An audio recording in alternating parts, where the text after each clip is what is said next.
Hello and welcome to the debate. I'm your host Sana Makbool with you at PTV World. In today's show, we're going to be taking a look at the developing story with, of course, the situation between Iran and Israel war, in which we have seen that there has been a ceasefire announcement coming in from the U.S. President Donald Trump.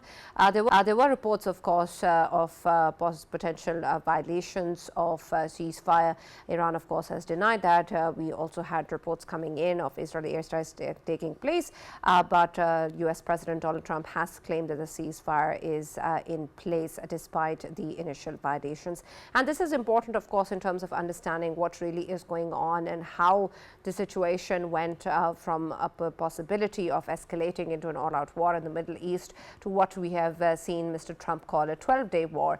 And this is something that he has reiterated in his tweet as well as to how it should be referred. But what really has been the role of the U.S. and what sort of decision-making took place between what we saw yesterday in terms of airstrikes against the U.S. military bases in Qatar and Iraq to what we see now in the ceasefire arrangement, and whether or not this is sustainable given that the on-ground situation is still, of course, very volatile. So we're going to be taking a closer look at what this means for the key players, and then, of course, for the larger context and the issues at hand, which include, of course, Iran's nuclear program and the kind of talks that can move forward between Iran and the U.S., and then, of course, the way that Israel previously attacked Iran and the position that it's been taking in the Middle East. So we're going to be taking a look at all of this and see how the role of the international community has so far developed and what is going to be the step forward in this regard.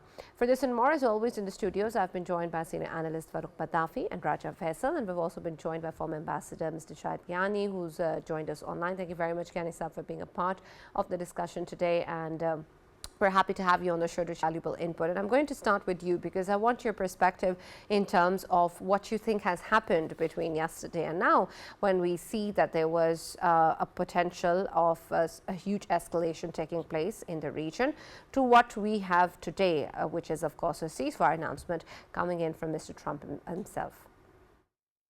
Well, it is day for yesterday. I was on the first of all, thank you very much. I'm honored to be on your show. A day for yesterday, I was on a show, and rather, I think it was last night I was on a show, and when we were discussing the Iran-Israel war, and when we heard that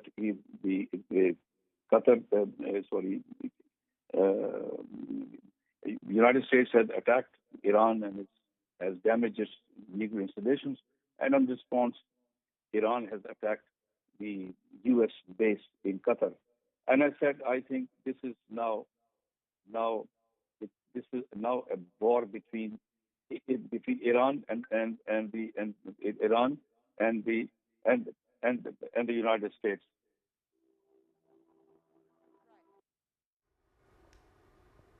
Unfortunately, hello? I see. Yes, sorry. No. Okay, I'm on it. And I said that this is now a war between the United States and Iran.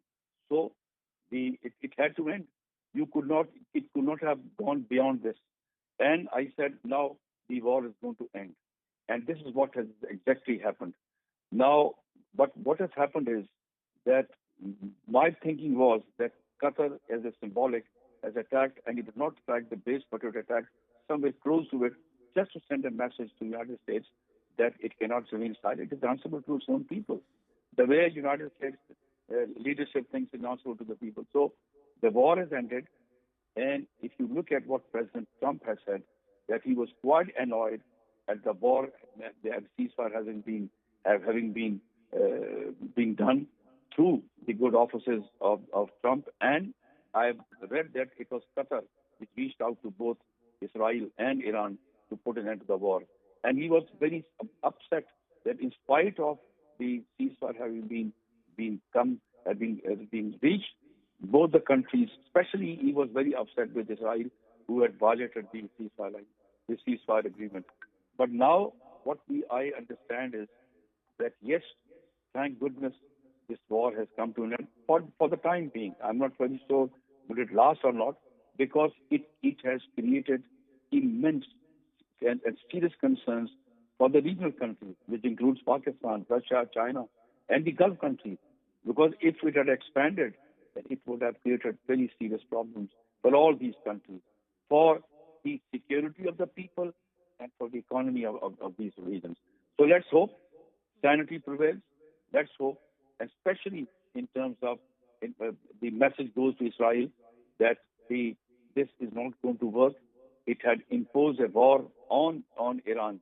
Let me just state one thing to you. My opinion is why this has come to an end. Because, in my opinion, Israel was losing. If you go back few days back, when President Trump was returning, President Trump had decided to cut short his visit to G7 countries and come back to the United States. Why did he come? Because he saw that one of his very strong partners, Israel, was losing. Right. Kiani Saab, I also want your perspective in terms of what you think was gained out of this war. We've seen that the Israeli Prime Minister has commented that Israeli goals have been achieved. What exactly were the goals, and have they been achieved or not? And Kiani Saab, you have pointed out one thing in your talk. It was related to the role of the country, Qatar. As a country, it played its role to bring both Iran and Israel closer so that they can struck a deal, and it wasn't America. Can you please further elaborate it? Because if we talk about Qatar, can Qatar play this kind of role at that magnitude? Of course, we know that both of the countries, they were head on. The only country that can be figured out to be playing a role is US, because US has the upper hand on everyone. Let me just say to you, these big countries do not come out very openly. They do it through their own through such allies as Qatar. One of the biggest bases of the United States in the Gulf are in is in Qatar and other Gulf countries. Qatar, yes, was very upset when this attack took place. If you look at their prime minister had said that he was very upset with what Iran has done, but he said this is in the past. United States negotiated through Qatar. Their vice president was very active, and they negotiated through Qatar to put an end to this war. That directly, nobody, the United States never comes out openly, but they talked because diplomacy works behind the scenes. You do not know what happens, but what I've read is it was Qatar which negotiated to and sent the message to Iran and Qatar that enough is enough, tit for tat, what you have done is enough, and now it is time to roll back and as I say, take a deep breath. Right. But Ambassador Saab, my question remains with reference to Israel's goals being achieved or not, and what were they? Okay. Yeah. Let me just tell you, if you look at, just go back a few years back, Prime Minister Netanyahu has been in power for the last many years, a very unpopular politician in his own country, and his survival hinges on these crises. Now, what is that achieved? Not Iran, Israel has been saying all along it wanted to put an end to the Iranian nuclear power, nuclear installations, so that it would not be able to make a nuclear bomb. And it wanted to involve the United States and did involve the United States. This is its goal. Now the question is, has Israel been successful? I doubt it very much, and I tell you why. Iranians have been fearing for the last many decades that either the United States or Israel will attack its nuclear installations. And this is exactly what they did was they had removed the nuclear material, enriched material. If you go back a few, when it signed an agreement with the joint agreement to sign and they say will not make nuclear weapons. You know what happened? 60% enriched uranium was taken out by the International Atomic Agency. This time, what was going to happen is that now what has happened is they have taken away these things and put it somewhere safe. Then now what has happened is you will now see in the next few days or weeks or whatever that United States will reach out to Iran, will sign an agreement, and that enriched uranium will be given by Iran again as something which as part of the agreement. Because I can tell you, the Iranian religious leadership and the new president, which you have seen, the new president who has come in power a few months back, does not want nuclear weapons. For them, most important thing would be to lead a normal life and to get out of these sanctions. One thing, another important thing. This is not the same Iran. Iran's power had reached out with, through its proxies in Syria and in Lebanon. Both are not now within the influence of Iran. So Iran wants to lead a normal life. It is it is it is it, it has technology. It has oil and gas reserves. It is a very important country in the Gulf, so it wants to maintain that importance. And does not want to be known as some country which has nuclear weapons we use. But in case it is pushed to the wall, then I think Israel should learn a lesson that if it is Iran pushed to the wall, it might use the enriched uranium which it has to become get out of the NPT and become a nuclear weapon, so that it ward off these threats from Qatar, from Israel and United States. Right. Farooq, I want your perspective on this, given the fact that now we're post that a war and escalation period.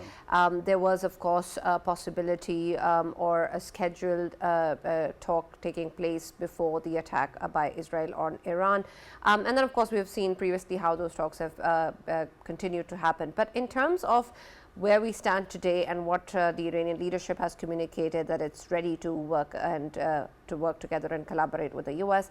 Do you think that there would be a shift in the Iranian stance? Will there be a change in how these peace talks actually continue post this war scenario? Right, Sana, thank you very much for the question, and my good greetings to Ambassador Saba also after seeing him after quite some time. Regarding what we were saying earlier, one thing is for sure. Who was the loose body in this equation? Was it Iran? Was it that Iran actually went out of the way to attack, Israel? Or was it Israel that came and attacked Iran while it was actually minding its own business, right? So the fact is that aggressor in this equation was Israel. And that remains the loose body of this situation.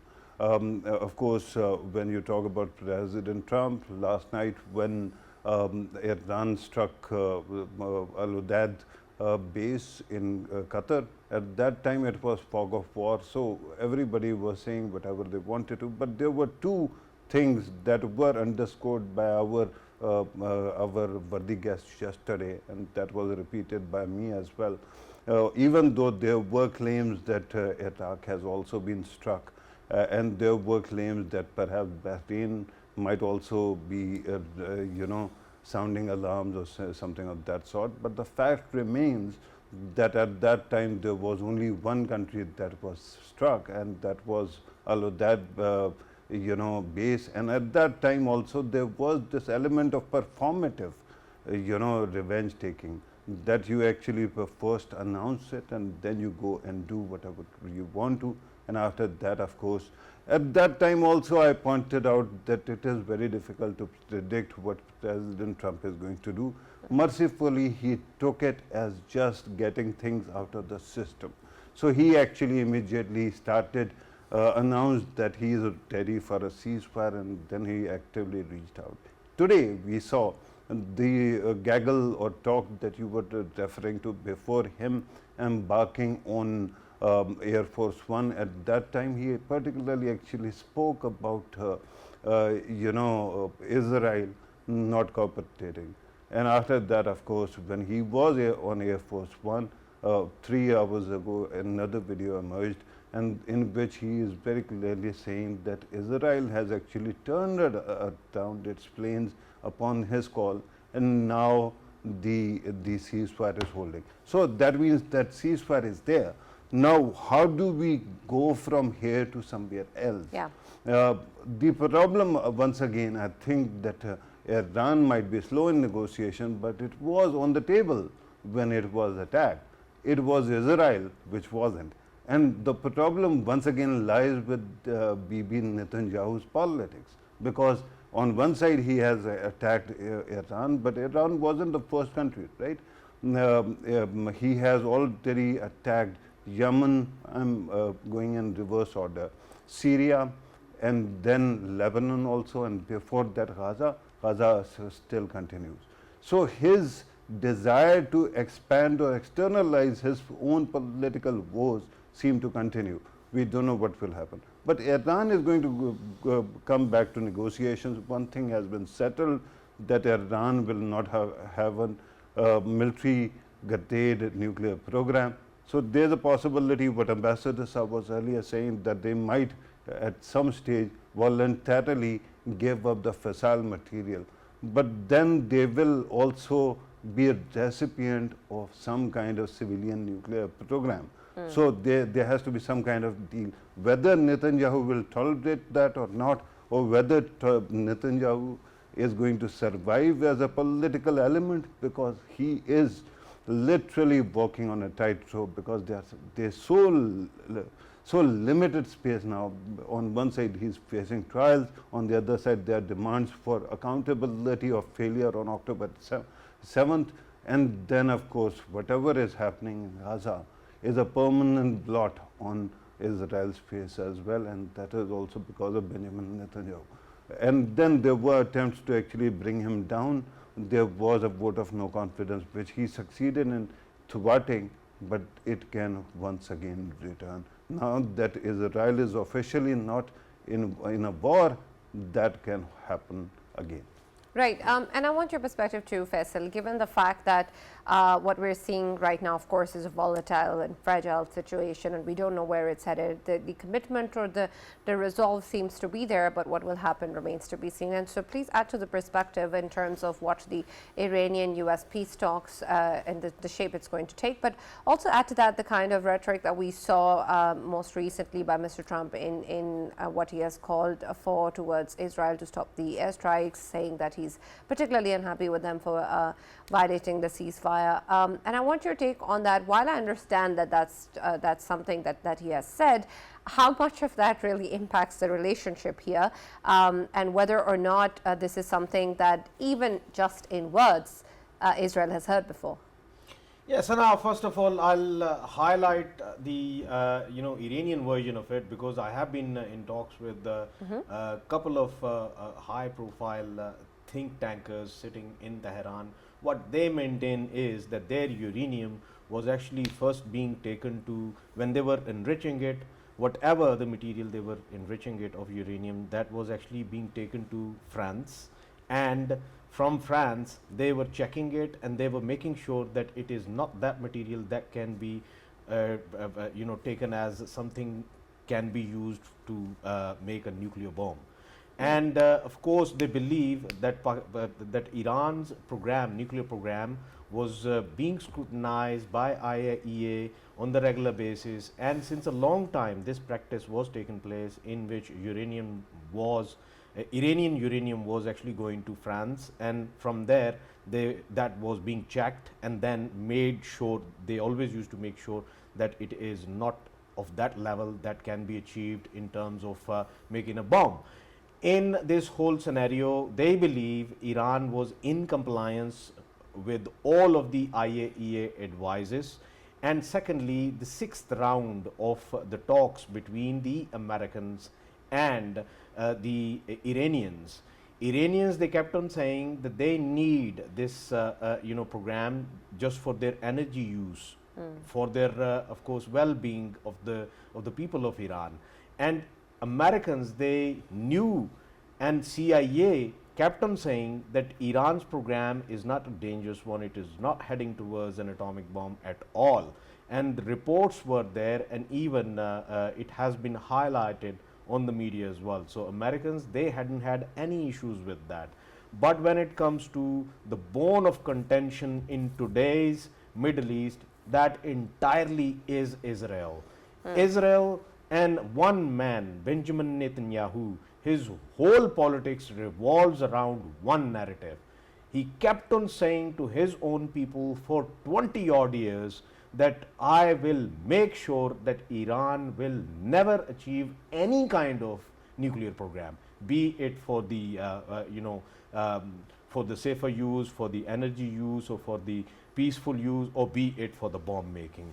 He will never ever allow Iran to do that. So it was all to do with one rotten child who kept on insisting that this is what he wants, and Americans, they kept on saying him that it is not the case that is bothering you, it is entirely another case. So this is what the Iranian narrative is. How I see it that throughout this conflict, since the day one, as we know that Foreign Minister of Iran, he was constantly in touch with Steve Witkoff. Steve Witkoff happens to be the special representative of US government for the Middle East, and he has been constantly in touch even through the time when Americans were, of course, bringing in the B-2s and bombing with the bunker busters on Iranian programs. So who knows what has happened behind the curtains? And now when we are seeing that a country sitting in Middle East, by the way, I will give credit to Qatar as well, because they took it to their chin. The whole Middle East was behind them, and the whole chaos was behind them, and they stood up and they said, we are ready to take it to our chin. And airbase was there, they took it to themselves, and of course they said, for the larger interest of the region, for the larger interest of the world, because they very well know if this escalates and Strait of Hormuz is of course blocked, even if it is blocked for 24 hours or 48 hours or 72 hours, it is going to create a havoc in the Western countries, especially European Union. Reason being, don't forget, right after Ukrainian crisis, when their gas and when their oil and gas that was stopped from the Russian side, they were entirely relying upon the Middle Eastern supplies. And if these Middle Eastern supplies are gone for them, what would happen to the European Union? Of course, European Union was the most anxious last night what is going to take place. But overall, of course, positive role played by Qatar. And when it comes to a connection between Iran and US, well, they were in touch with each other throughout. Reason being, you might have seen that statement coming from the Americans as well, in which they have said, we thank Iran that they of course given us a notice for 2 hours before sending in the missiles, 10 missiles they sent towards the Qatar. They actually notified to the Americans as well. So they were thanking Iranians. In a way, I think all of the stakeholders, they wanted to reach to a conclusion that was acceptable to all of the stakeholders. Of course. And this was the actual, because reason being, it wasn't only Iran or only Israel or only one of the Middle Eastern countries going to get affected out of it. It was the whole world that was going to be affected out of it, and especially the developing world, countries like ours own, countries like African countries. Don't forget, when Ukrainian crisis took place, the grain shortages were the biggest trouble in the developing world, especially the African countries. And now this time around, it could have been the energy crisis. Right. Ambassador Saab, I want your perspective on this too, because given the fact that we're now looking ahead as to where this is going to move on, I want your perspective also in terms of the ways in which the US is really looking at dealing with the situation in the Middle East, and not just in terms of the Iranian context, but in the larger context between Israel and, of course, what is going on in Gaza. And then, of course, in the way that this expansionist sort of direction that we saw Israel taking in the past year or so. And so what sort of a strategy do you think that Mr. Trump would have for the Middle East now, given the fact that he's been calling himself and portraying himself as the champion of peace, and he's brokered a ceasefire between India and Pakistan, and this ceasefire is of course something that he's claiming is there because he has been championing peace. So I want your take as to what is the overall policy and approach that the US is taking for the Middle East. Yeah, okay. Before I say that, let me just say to you, I just was watching the news, CNN. The Qatari Prime Minister, Mohammed bin Abdul Rahman Al Thani, while having a press conference with the visiting Lebanese Prime Minister, stated, and I quote, that he had brokered a ceasefire in Iran amid the ongoing war, he said, at the request of the United States to play a role as a liaison. He once said that and the Vice President of USA phoned, the telephone, the, the Qatari Prime Minister was thanking for having brokered this ceasefire. So this is on record that Qatar plays a very important role. It had to overcome that that that guilt of Iranians having fired that missile. And then, if you look at it, both the foreign ministers of Qatar and Iran spoke, but rather Iranian foreign minister rang up the Qatari to apologize. But that is in the past. Now, if you look at what is the aim and objective of United States, like President Trump, if not only President Trump, successive U.S. administrations have a very serious interest in the Middle East because of the oil and gas, because of the wealth the Gulf countries have. Just few weeks back, if you look at it, that President Trump was in Qatar, in UAE, and Saudi Arabia, in which it signed agreements worth millions of dollars of investment and defense. So for United States, this region is very important. But at the same time, please try to understand it cannot be at the cost of Israel. Israel's security is very important, and that will remain as the uppermost important for the United States. But at the same time, the United States wants to keep its influence supreme in this region. It cannot allow other countries like, for example, Iran or China or Russia to have the last say here. If you look at Saudi Arabia has been hosting the peace talks between Ukraine and Russia. It is trying to portray itself as a neutral place, as a country which wants to come out of the mode of a religious or a country which has the religion as most important, but wants to also portray itself as a country welcoming as a mediator.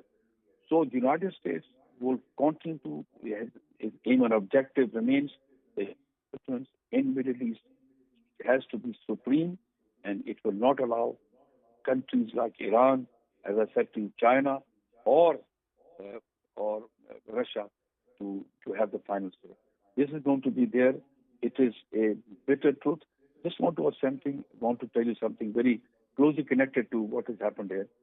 The U.S. Congress will be meeting now, the Armed Services Committee meeting, in which the U.S. intelligence will be sharing with them as to what really happened with the B-2 bombers attack in Iran. Has it been able to finally end Iran's ambitions to become a nuclear power, or it was just a symbolic attack? So this is something. So let's hope.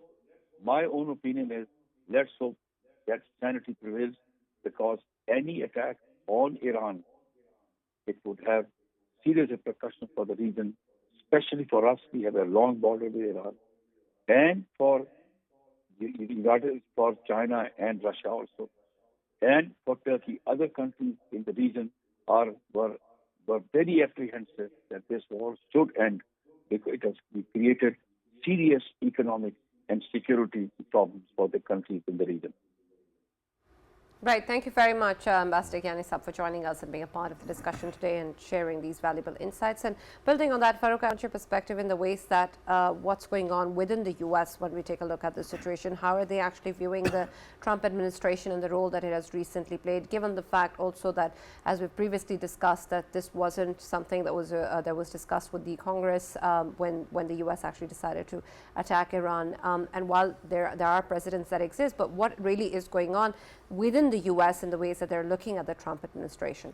Right, Sana. I think that initially when it was announced that the U.S. has actually sent two B-2 bombers inside Iran, and they have attacked. At that time, many lawmakers actually said that he needs to be, impeached.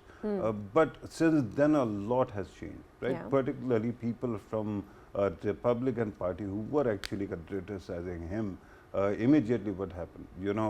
Look at Tucker Carlson. Although he is not a lawmaker, but he is a very important player. Many said that he might be potential successor of President Trump in his movement. Tucker Carlson was very critical, right? And you saw what he did with Ted Cruz as well. But the moment President Trump actually announced that there is going to be a ceasefire, his tweet was, "Thank God," right? On the other side, the very lawmaker who was actually about to introduce a bill to hold President Trump accountable, he said that I am going to actually not support him. So what has happened is that it seems that Benjamin Netanyahu actually tried to force America's hand by conducting diplomacy through media. On media, he said that the US should enter and it should actually go and destroy Fardo. So finally, what happened was that President Trump actually sent in the forces, but it was a kind of calibrated attack. And eventually, after that, he knew how to de-escalate. Once he has de-escalated, now you realize that he is responsible for 2 ceasefires: India, Pakistan, and also Iran and Israel. Particularly, Israel was not in the mood. Today also, they were ready to strike back and strike back big. But after President Trump came on television, spoke unfiltered, made those unfiltered comments. Yesterday, I told you that if Nixon was known for his madman theory, President Trump is using madman theory on, acid. So that is exactly what is happening right now as well. So after that, he also called Bibi Netanyahu. And after that, we heard that they have turned around their planes. So that means that he is actually maintaining his image of man of peace. I would say that if he keeps those ceasefires coming, there are a couple of other wars which are continuing, actually 3 wars which are very important. The 3rd war is not even mentioned in Pakistan. It is Sudan's war where huge number of people have been killed. But if he can play a role in all 3 wars, Ukraine, Russia, Gaza, and also Sudan, what to talk about Nobel Peace Prize, I think that Nobel Committee might have to actually institute a Trump Award for global peace or something far-reaching. So with that, and I'm glad that he is playing that role, because there is massive insanity in the world, Sana. At this moment, what kind of bullets we have dodged? Of course, there was always the possibility of a nuclear fallout or nuclear escalation. But apart from that, there were others, like Strait of Hormuz was mentioned. The issue was not closing it. The issue was that even if there was some kind of harassment campaign, say by Houthis or somebody else, was to take place in coming days, and it could have, pushed the prices of crude oil further higher and further higher, the world would eventually have ended up with, as I pointed out, that out of 6 simulations that I ran, 5 said that if the war escalates, we are heading towards a global economic meltdown, a global economic depression. And if that was closed, I tell you, Pakistan's economy would have suffered the worst, because the moment oil becomes expensive, our foreign currency reserves start leaving the country, and then you have current account deficit, the bane of Pakistan's boom bust cycle. We should be thankful to the Almighty, and of course to the all the people who actually managed this crisis in a way that there is peace, especially President Trump and our own leaders as well. By the way, they played a role too. Yeah. So we should be thankful to all of them, that another generation, after 2008 generation, millennials, particularly your generation, after that, my children's generation could have also suffered similar kind of economic downturn. Luckily, that doesn't seem to be happening. Absolutely. We're happy that that has been averted so far. But Faisal, I want your perspective also in terms of how Pakistan is now going to navigate the situation moving forward as well. And we're, of course, glad and have always called for peace and dialogue. But in terms of our important relationships and partnerships in the region and the kind of geopolitical importance, particularly after the recent India-Pakistan conflict that we have gained, there has to be, of course, a lot of responsibility and a lot of discussions around what sort of a role and strategic partnership can Pakistan play within the international community. And even while this war was continuing, unfortunately, Pakistan was dragged into this war by Hindu propaganda as well, with a lot of fake news and misinformation circulating as well. And we've, of course, talked about that and put forward the same with credible evidence. But I want your take in terms of how that has impacted the geopolitical stance of Pakistan and the way that the international community is viewing Pakistan as an important strategic partner. Yes, and now obviously when we talk about Pakistan, Pakistan has played its a very important role. Of course, when we talk about Pakistan, by the way, we are standing once again right about it that Pakistan obviously pushed the name of President Donald Trump for the Nobel Peace Prize, and Farooq was right about it. If we talk about Alfred Nobel, maybe today's Alfred Nobel can be considered Donald Trump. President Donald Trump is playing a pivotal role, and I wanted to highlight here that whenever there is a conflict, one country always plays a very positive role, and that is Qatar. Somehow, Qatar as a state and Donald Trump, both of them, they can be, of course, declared as the sharing peace prize, Nobel Peace Prize in this whole context, because they are playing their role. And when we talk about Pakistan, Sana, of course, today Pakistan talked with Iran, Pakistan talked with Saudi Arabia, both of the leaderships, obviously President of Iran and then MBS, Mohammed bin Salman. We had a call, Pakistan had a call with them both. And of course, Pakistan showed its concerns of whatever has happened, and Pakistan is keenly, of course, intact with both of the countries, especially when it comes to Saudi Arabia. Pakistan has always been in touch with Saudi Arabia in all of these circumstances, and when these kind of circumstances were around, then of course Pakistan was always ready for Saudi Arabia for any circumstances. And overall, Sana, when we talk about Pakistan's role, of course, when Israel was hitting Iran, Pakistan condemned it. When this attack was carried out by Americans, B-2 bombers on Iran, Pakistan condemned it. And if we talk about Indian media, I mean, today I appeared in a couple of shows of Indian media. By the way, they have started calling me back because since May 2025 they were reluctant to, of course, invite me in their shows because somehow they are still in that phobia in which they know that somebody can simply blast on them. Well, we won't blast on them. They are already, hit very badly, and we don't like to hit somebody who's already hit badly. So even today, they were, circulating the fake news about Pakistan, and that was related to that Pakistan is playing an ugly role. No, not at all.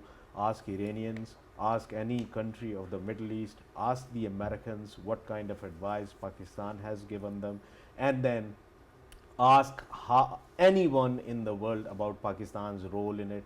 Pakistan's role, once again, was a very mature role in these whole crisis, and that is why we have seen that President Trump, after meeting at a luncheon with our Field Marshal Sayyid Asim Munir, when he came out, he categorically highlighted that, of course, they know Iran better than a lot of us. He didn't say us, he said a lot of us. And in this context, of course, we can say that whatever the discussion was in the Oval Office related to Iran or Middle Eastern crisis, that it was there, but I'm pretty much sure that Pakistan had played a pivotal role in this episode as well, because remember, from that day, before that, of course, the outcries for Americans to jump into this war in the favor of Israel and bomb Iran to the pits, and then of course there should be a regime change. All of these kind of mantras, they were being spoken from the American side as well.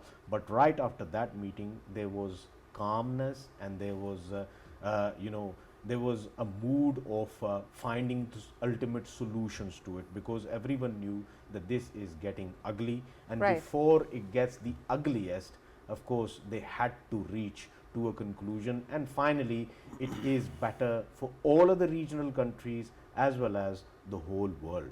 Right, absolutely. Farooq, you wanted to add? Yeah, Faisal, when you were talking at that time, I was showing this article of the Sana Yeah. that I wrote somewhere around 7 years ago, and it is titled Nobel Prize for President Trump. That came out in June 2018. So, Wow. so I think that there seems to be some kind of element of things. By coming the through. way, when I highlighted about the Qatar, we shouldn't be forgetting that Qatar played the pivotal role in calming down the situation. Absolutely. Next This is door to what, us Yeah, by this is the what way- the ambassador said as well. Well, while you're talking about Qatar, I have some news about Pakistan's positive role in Yeah. de-escalation also. Absolutely. Thank you very much, Farooq. Thank you, Faisal, for joining us in the debate as always. That's all that we have time for. We'll now see you tomorrow.